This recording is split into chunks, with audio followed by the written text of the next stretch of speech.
The Transporter series follows Frank Martin, an ex-Special Forces operative turned professional driver for hire, known for his unparalleled skills in delivering any package, no questions asked. He follows 3 strict rules: never change the deal, no names, and never open the package. The first installment, The Transporter, begins by introducing Frank Martin, a former Special Forces operator who now works as a driver and highly skilled mercenary. He resides in southern France and is known as the Transporter due to his profession. Frank is preparing to fulfill a contract to transport 3 men from a private bank to a designated location. However, the clients who hired Frank turn out to be armed bank robbers. Frank is unperturbed, focusing solely on performing his duties and receiving his payment as agreed. He adheres strictly to 3 rules: never change the deal, never ask for names, and never open packages. When Frank discovers the robbers' number to be 4 instead of 3, which violates the agreement, he refuses to proceed. The leader of the robbers threatens him with a gun, but Frank remains calm and insists on the original terms, explaining that the additional weight would disrupt his meticulously planned escape.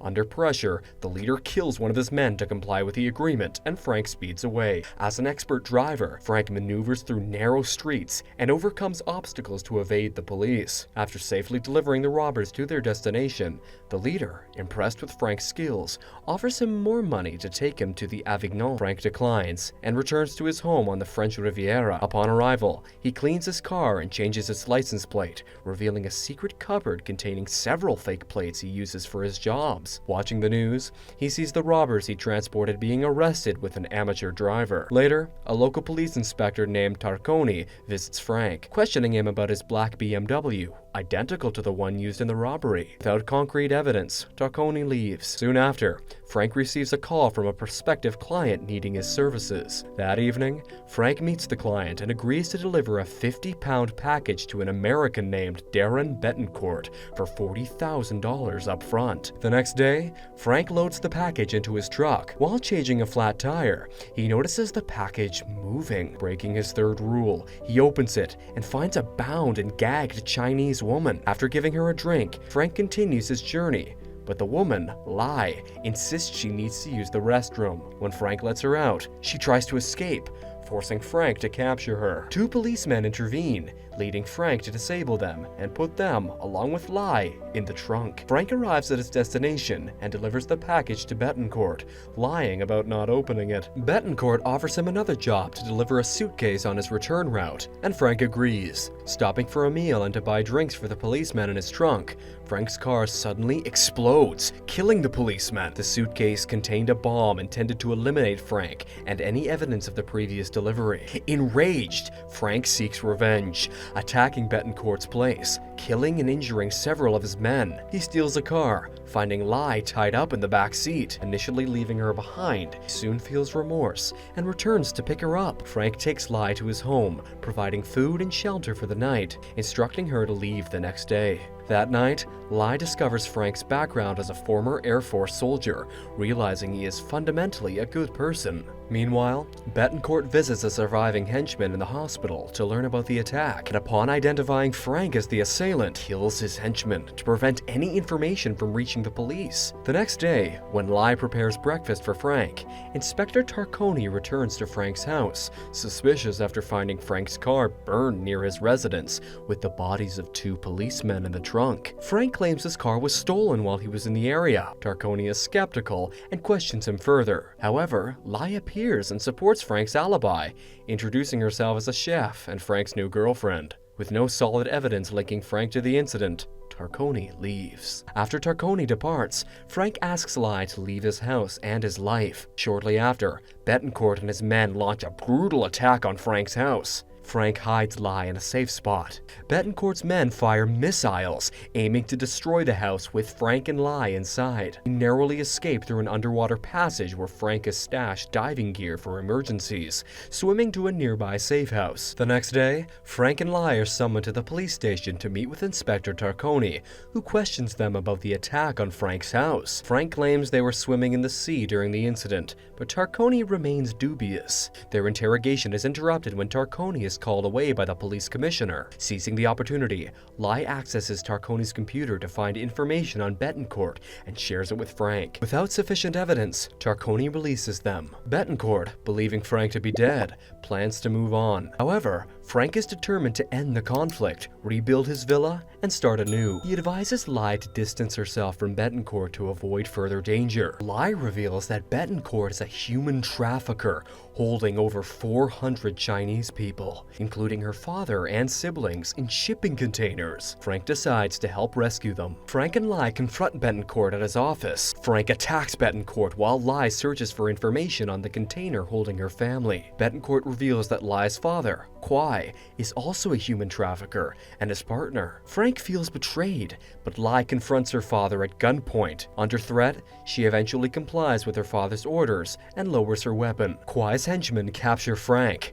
Betancourt taunts Frank, revealing only 395 Chinese people are in the container. Tarconi, who discovers Betancourt's criminal activities through his computer, rushes to the office and finds Frank unconscious. Kwai and Betancourt accuse Frank of kidnapping Lai and blackmail. Tarconi has Frank arrested. Upon regaining consciousness, Frank explains everything to Tarconi, including the impending human trafficking. Recognizing Frank's urgency and unconventional methods, Tarconi helps Frank escape, staging a fake hostage scenario. That night, Frank tracks Betancourt and its gang to the Marseille docks, where the containers are being loaded onto trucks. Discovered, Frank engages in a fierce fight with Betancourt's henchmen. He jumps onto a truck to stop it, but is overpowered. After a brutal struggle, Frank defeats Kwai's men and Betancourt's best fighter. Fleeing from armed men, Frank dives into the sea, then steals an old car to chase the truck carrying the container. When the car breaks down, he commandeers a small plane, parachuting onto the truck. Frank overpowers the driver, but Betancourt fights back. After a tough battle, Frank throws Betancourt out of the moving truck. Securing the truck, Frank is confronted by Kwai, who holds him at gunpoint and leads him to a cliff, intending to kill him. Kwai also orders his men to kill Lai for her defiance. After some time, Lai returns safely and reluctantly shoots and kills her father, saving Frank. Inspector Tarconi and the police arrive, rescue the people trapped in the containers, and commend Frank for his efforts as the film concludes. The film opens with Frank seated in a car, donning his gloves, preparing to leave. Unexpectedly, a woman taps on his windshield, seeking help with a flat tire. Ignoring her plea, Frank refuses to assist. However, the woman pulls out a gun, threatening Frank to either help her or face severe consequences. She orders him out of the car. Shortly after, thugs approach, trying to start Frank's car, without success. After Frank informs them that it needs a code to start, frustrating the thugs, who then attack him. Despite the woman holding a gun, Frank remains unfazed and insists she leaves. Later, Frank drives to a school to pick up a boy named Jack Billings. As a favor to a friend, he became the temporary chauffeur for the wealthy Audrey and Jefferson Billings. Jack gets into Frank's car, and they discuss the rules he must follow. Jack agrees to the first rule, respecting the car. The second rule is to greet Frank, which Jack promptly does. Although Frank suggests Frank might be tired from school, Jack insists it's Friday and there's no homework. They eventually engage in a guessing game. Upon arriving at Jack's house, Frank notices Jack's parents arguing and drives past them so Jack doesn't hear them. Before leaving, he continues the guessing game with Jack and gives him one last clue, hinting that everyone wants to step on it, but only a few can. Shortly after, Audrey approaches Jack, and he explains that he was playing a game with Frank. Jack asks his mom for help with Frank's question, and Audrey whispers the correct answer, the moon. Jack exits Frank's car, and Audrey speaks with Frank, sensing a correction between him and Jack. Audrey, wanting Frank to work for her husband, Jefferson, expresses this desire, but Frank declines. Audrey mentions she needs to prepare a surprise party for Jack's birthday, and that she was supposed to take him to the doctor the next day. Frank volunteers to take him to the doctor. As they converse, someone mentions their conversation through a hidden speaker near Audrey's house. Later, Frank leaves Audrey's house. At a parked car in front, holds a man sitting in front of a computer. He receives a call, revealing a change of plans for the next day, involving someone practicing martial arts by the sea. Another man approaches him, mentioning a change in plans for the next morning. She enters a house to meet Vassal, who provides her with poison and an antidote. Later that that evening, Frank watches the TV news reporting that 6 ministers in the Latin American drug unit have arrived in Miami for a meeting. Unexpectedly, Audrey appears at Frank's house, expressing confusion and a sense of being lost. Despite Audrey attempting to kiss Frank, he declines, finding it inappropriate. Eventually, Audrey decides to return home. The following morning, 2 men and a woman named Lola visit the doctor's office where Frank and Jack are scheduled to go. Upon entering, they shoot the nurse and doctor. Meanwhile, Frank and Jack arrive and enter Dr. Koblen's room. Lola, disguised as a nurse, welcomes them. Frank mentions having an appointment with Dr. Koblen, but Lola claims he has the flu. Jack, disappointed, aims to cure the flu. Subsequently, Frank and Jack head to room 1B. A thug posing as a doctor named Dr. Tyberg informs them that Dr. Koblen is dealing with an emergency, making Frank suspicious. Frank questions the inconsistency, as the nurse had mentioned Dr. Koblen having the flu, not an emergency. The thugs justify it by saying the emergency was a cold. Jack, accompanied by the thugs, enters the room. Shortly after, Frank receives a call from Inspector Tarconi, who has arrived from France for a vacation. Suddenly, he overhears Lola conversing on the phone, mentioning Dr. Dunietz's absence. Frank notices one of the thugs wearing a doctor's coat labeled with Dr. Dunietz's name, triggering suspicion. He promptly ends the call with the inspector and hurries to find Jack. Engaging the 2 thugs, Frank attempts to rescue Jack, successfully fending them off. Lola, however, aims to shoot Frank. Evading her, he devises a trap that causes a partial explosion in the building. Afterward, Frank and Jack head for the elevator, but Lola discovers their escape. Despite this, Frank and Jack manage to leave the premises. Lola, realizing the mission has failed, contacts her associate in the parking lot, who places something on Frank's car. Shortly afterward, Frank departs. Meanwhile, Lola, anticipating Frank's passage, waits at the front. Frank skillfully passes by Lola without being shot. Moments later, Lola informs Gianni that Frank and Jack have escaped. She proposes executing Plan B. Frank and Jack arrive at Audrey's building, but just as they are about to enter, Frank receives a call from Gianni. Gianni expresses dissatisfaction, stating that Frank has disrupted his plan, urging him to rectify it. Lola, with a heavy heart, arrives, and Frank reluctantly allows her into his car. Audrey witnesses the scene, approaching Frank's car. However, Frank signals for her to stay away. Subsequently, due to Lola's threat, Frank has no choice but to leave Audrey's house. Numerous police officers pursue Frank, but he employs tactics to outsmart them, navigating through the beach, village, and even a parking lot within the building. Ultimately, he successfully evades the police. Meanwhile, at Audrey's house, many officers arrive, providing Frank with a background file. The police suspect Frank's involvement in Jack's kidnapping plan, though Audrey maintains her belief in Frank's innocence. Later in the afternoon, Frank reaches a used car dump, where he and Jack exit the vehicle. Gianni personally meets Frank, instructing Jefferson to deliver $5 million in $100 bills within 2 hours. The money has to be in a waterproof suitcase. Jefferson is then directed to go alone to Bayer Park and place the suitcase in the trunk of a parked blue Chrysler. Confused, Jefferson expresses uncertainty about obtaining $5 million in such a short time, but Gianni believes Jefferson has the means. Concerned about Jack's safety, Jefferson inquires about a guarantee that his son won't be harmed. Gianni expresses that if Jefferson exceeds specific time intervals, body parts of Jack will be sent as a gruesome reminder. This causes significant distress for Jefferson and Audrey. Afterward, one of Gianni's colleagues takes Jack, who assures him that Frank will let anyone harm him. Gianni warns Frank to leave. Frank notices an explosive cord hanging under his car. Soon, Frank departs by vehicle, while Gianni and his crew leave by boat. Lola attempts to detonate a bomb in Frank's vehicle, but he successfully disables it. Frank then contacts Jefferson, but U.S. Marshal Stapleton answers, urging Stapleton to act quickly using a plane due to 3 ships heading north. Frank faces Jefferson's frustration. Choosing to return home, Frank calls his friend, Inspector Tarconi, instructing him to evacuate the house and head to Miami Beach. However, as Tarconi is leaving, the police arrive and apprehend him. Later, Frank calls Audrey, asserting his innocence in Jack's abduction. Tearfully,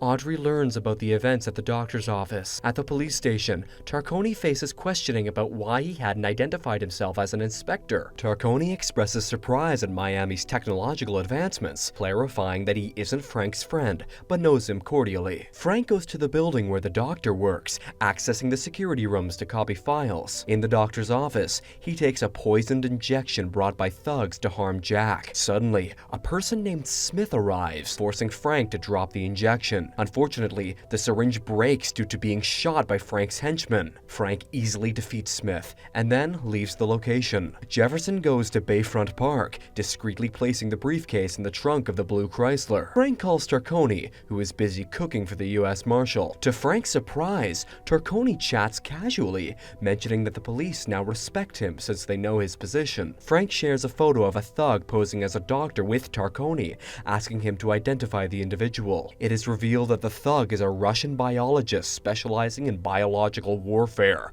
residing at King Street number 11 in Miami. After this revelation, Frank confides in Tarconi about his complicated situation. Following the call, Frank heads to the address of a thug named Dimitri. Upon reaching Dimitri's location, Frank spots him attempting to escape. A chase ensues, spanning buildings, bridges, and even a jet ski ride in the sea. Eventually, Jack catches up with Dimitri and interrogates him about the liquid in the injection intended for Jack. Dimitri remains silent, prompting Frank to inject the liquid into the thug's thigh, knowing it will adversely affect his health. Meanwhile, Audrey and Jefferson, worried about Jack's condition, blame Frank for becoming a target due to his fame. They go to Jack's location, finding him locked in a truck. Initially, the police use a tool to open the truck door, but it encounters issues. Unable to wait, Audrey takes matters into her own hands, opening the truck door herself. Indeed, Jack is inside the truck. Audrey and Jefferson embrace Jack, while Frank continues pursuing Dimitri. Dimitri leads Frank to a location resembling a laboratory with patients. Secretly trailing Dimitri, Frank observes his meeting with someone seeking information about Sovich. However,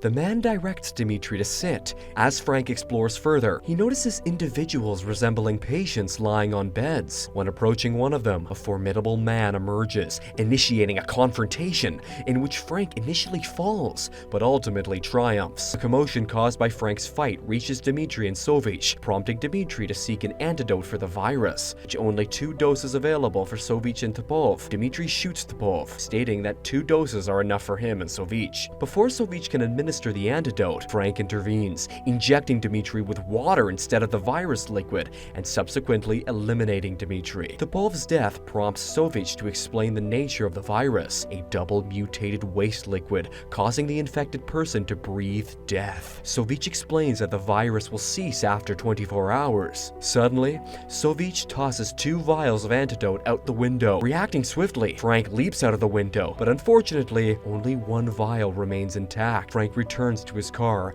exchanging his torn and wet shirt with a new one from the trunk. Later, he goes to Audrey's house, where he calls her. Audrey, unaware of Frank's proximity, shows joy upon seeing him and warmly embraces him. Frank informs her about Jack contracting a virus that spreads through breathing, but reassures Audrey by presenting an antidote. After injecting the medicine into Jack, Frank mentions the potential risk of the virus spreading if Jefferson attends the conference. Outside the house, an observant policeman notices shattered glass, indicating a break-in. When Frank emerges from Jack's room, he finds himself surrounded by several policemen, whom Jack skillfully fends off. Meanwhile, Jefferson, on his way to the conference center, receives a call from Audrey, informing him of the virus exposure. Unfortunately, Jefferson struggles to grasp the message clearly. With the situation escalating, Frank contacts Tarconi, still at the Miami police station, seeking help. Tarconi, realizing Frank's predicament, advises him to uncover information about the case. Tarconi reveals the identity of a man named Gianni, indicating that Gianni works for troublemakers like the Red Brigade. Providing Frank with Gianni's home address,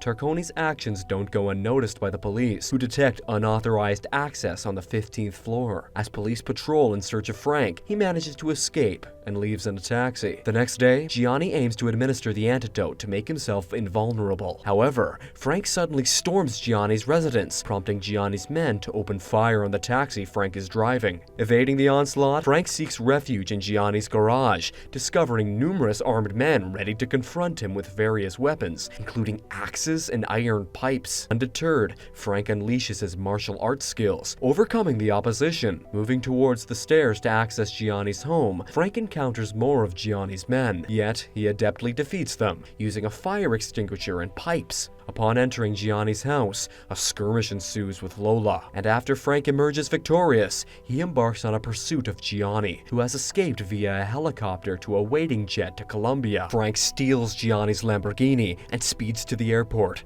climbing into the jet's nose gear as it takes off, killing the co-pilot. Frank confronts Gianni, who holds him at gunpoint. In the ensuing scuffle, the pilot is killed and the plane crash lands in the ocean. Frank incapacitates Gianni while preserving the antidote in his bloodstream, pulling them out of the sinking plane as the police arrive. At the hospital, the Billings are given the antidote, and Jack has made a full recovery. Following his visit to the Billings in the hospital along with Jack, Frank drives Tarconi to the airport. After dropping off Tarconi, Frank receives an unexpected call from someone who is looking for a transporter, in which he responds, "I'm listening."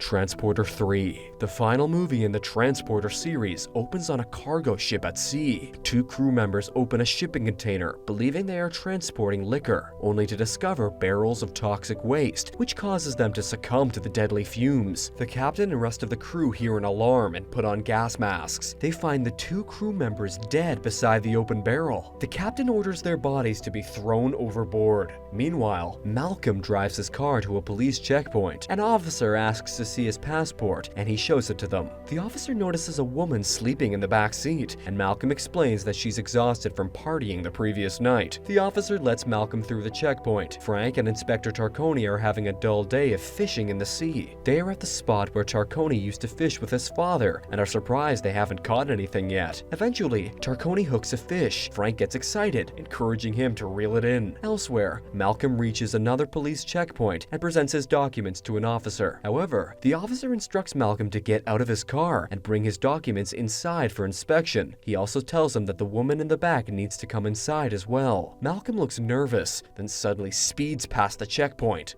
The police chase Malcolm through the streets, but they crash into a van. Tarconi, after losing the fish, gets a call about the chase and is surprised that Frank is not the driver. He tells Frank that they need to cut their fishing trip short, and they leave just as Frank hooks a fish. At the airport, Johnson and his men arrive in a private jet. When asked about his purpose in the country, Johnson says he's there for environmental protection. Meanwhile, Minister Leonid Vasiliev is speaking to reporters about his plan to save the environment. Vasiliev goes into his office and finds a confidential envelope on his desk. The envelope starts ringing, and he finds a cell phone inside. Johnson is on the other end of the line, watching Vasiliev from across the street. Johnson works for a company that Vasiliev refused to do business with because they would harm the environment. Johnson has been hired to persuade him to reconsider and tells him to look at the picture inside of the envelope. Vasiliev is shocked by what he sees, and Johnson tells him he'll be in contact. At night, Frank falls asleep watching a fishing show on TV at his house. He wakes up to the sound of screeching tires. Suddenly, a car crashes into his house. The driver is Malcolm, and he is bloodied from the crash and gunshot wounds. As Frank recognizes him, we see a flashback to when he was approached for a job. Frank declined and gave the man Malcolm's name and number instead. The man insisted that his boss wanted Frank because he's the best and wouldn't take no for an answer. Frank tried to leave, but was surrounded by henchmen in a room with a piano. They tried to make him reconsider, but Frank took off his jacket and fought them off. Back in the present, Frank calls an ambulance for Malcolm, who refuses to leave the car. Frank sees a metal device strapped around Malcolm's wrist, and paramedics arrive. Malcolm, weak, tries to tell them something about the car, but the paramedics load him into the ambulance and drive away. Frank inspects the car and finds Valentina in the back seat. He tries to get her out of the car, but she shows him a similar metal device on her wrist. Frank realizes something is wrong and runs after the ambulance. After a certain distance, the ambulance explodes. He returns to his house and is immediately knocked out by someone. When Frank wakes up, he finds himself in a room wearing only his underwear and a metal device on his wrist. He finds a suit in the closet and puts it on. Johnson enters and says he wants to hire him for a job since Malcolm, his replacement, failed. Frank insists he's unavailable unavailable. Annoyed with a henchman, Johnson shoots him in the forehead and then points the gun at Frank, giving him 3 seconds to accept the job or be killed. Frank has no choice but to accept the job, on the condition that he drives his own car. Johnson anticipated this and leads Frank to a garage. Johnson's men have removed all weapons from the car and installed their own GPS. He also gives Frank a cell phone that only calls Johnson's number. He tells Frank the metal device on Frank's wrist is a bomb that will detonate if he gets more than 75 feet from the car. Frank will be released after completing the mission. Frank sees Valentina in the passenger seat. He says he works alone, but agrees to take her when Johnson threatens to kill her. After loading 2 bags into the trunk, Johnson tells Frank to start driving. Meanwhile, Tarconi arrives at Frank's house and wonders what happened. He has his officers set up a crime scene, and a tow truck arrives to take Malcolm's car. However, the tow truck is blocked by a car,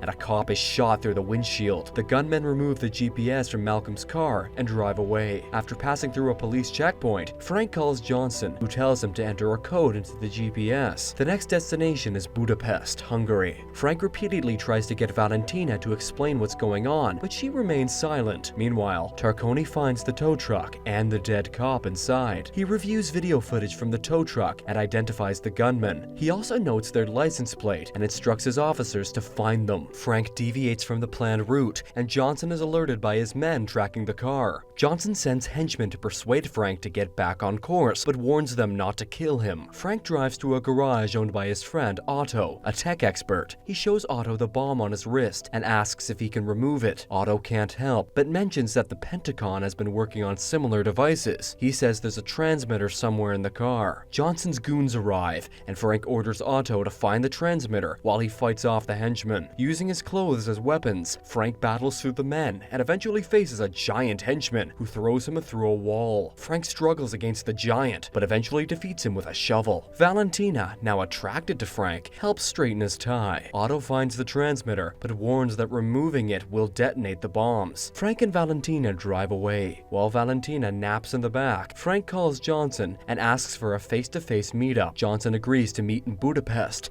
and tells Frank to wait for his call. Frank arrives in Budapest and sees a payphone ringing. He answers it, and Johnson says he's reconsidered their agreement. He decides to fire Frank. A henchman steals Frank's car and drives away. Frank chases him on foot, desperate to stay within range. Valentina wakes up and realizes the driver isn't Frank. She fights with the driver, trying to stop the car, as Frank steals a bicycle and rides through a factory. The driver stops to deal with Valentina, and Frank jumps into the car and kicks the driver out. Frank then drives off with Valentina. Meanwhile, the men who employ Johnson meet with Vasiliev and pressure him to sign their contract, which includes allowing the ship from the beginning to dock without inspection. Vasiliev stalls by asking for 24 hours to review the contract. Additionally, Frank contacts Tarconi and updates him on the situation. Frank converses with Johnson again and agrees to complete the mission. The next destination he must head is to Bucharest. Tarconi and his officers were monitoring the call and are attempting to trace Johnson's location. Valentina mentions she's hungry and describes her desired meal. She becomes more cheerful and starts applying makeup. Valentina blasts some music and then states she needs to use the restroom. Frank stops at a gas station and fills up the tank. Before Valentina goes inside, Frank reminds her not to stray too far from the car. Valentina enters the convenience store, pays for the gas, eats some food, and drinks vodka in the back of the store. However, she can't reach the bathroom as it's more than 75 feet from the car. Valentina ends up relieving herself in the aisle, while Frank grows frustrated with her behavior. A car pulls up in front of the gas station, and a man exits to relieve himself. Frank becomes suspicious and tells Valentina to return to the car. She continues drinking vodka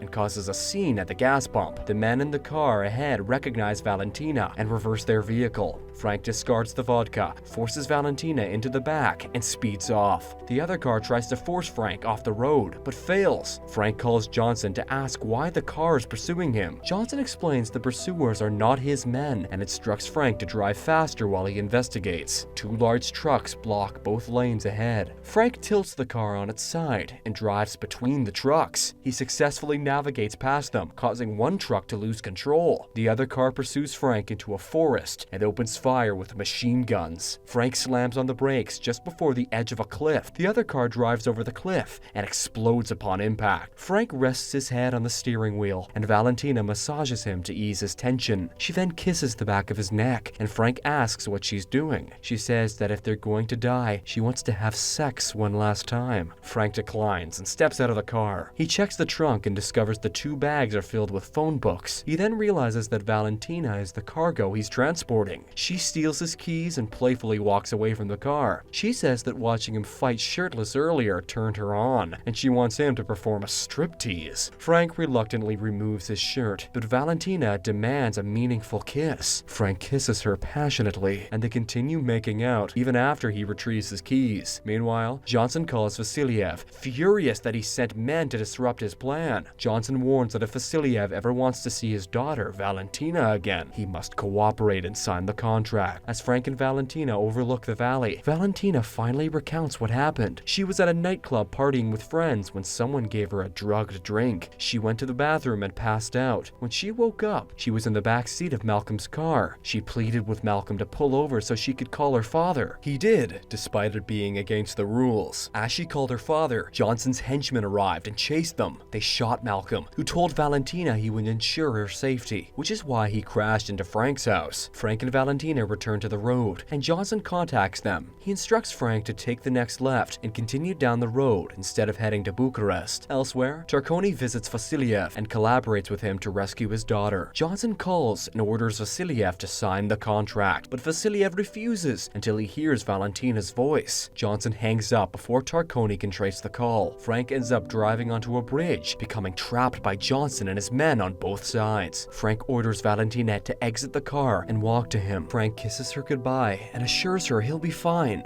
Valentina walks over to Johnson, who removes her bomb, and she spits in his face. Johnson punches her in the stomach and shoves her into a car. He then commands his men to kill Frank. They fill his car with bullets, and Frank drives off the bridge into the water below. Johnson is satisfied, believing Frank is doomed, whether he stays and drowns or leaves and explodes. Underwater, Frank calls Tarconi and informs him of his location. Tarconi and the cops are 10 minutes away and urge Frank to hang on. As Frank starts to drown, he retrieves the 2 bags from the trunk and uses the air from the tires to inflate the bags, allowing him to breathe. He then ties the bags to the car, causing it to float to the surface. Tarconi and the cops arrive just in time to see Frank and his car being pulled out of the water by a tractor. Frank gets a fresh set of clothes and works on getting his car operational again. Meanwhile, Johnson and his men arrive at a train station. He instructs a henchman to purchase tickets for the next train, as they need to keep moving. The henchman irritates Johnson, who almost kills him, but stops due to onlookers. While on the train, Johnson calls Vasiliev and lets him speak to Valentina. Tarconi's officers trace Johnson's location to the train. Frank's car starts again, and he speeds off to rescue Valentina. Johnson expresses his disdain for violence, noting it causes more problems than solutions, but acknowledges it's sometimes necessary to achieve his goals. Valentina notices Frank driving alongside the train and smiles. Frank drives ahead to a bridge and then leaps off it, landing on top of the train. He jumps through a window and is fired upon by henchmen.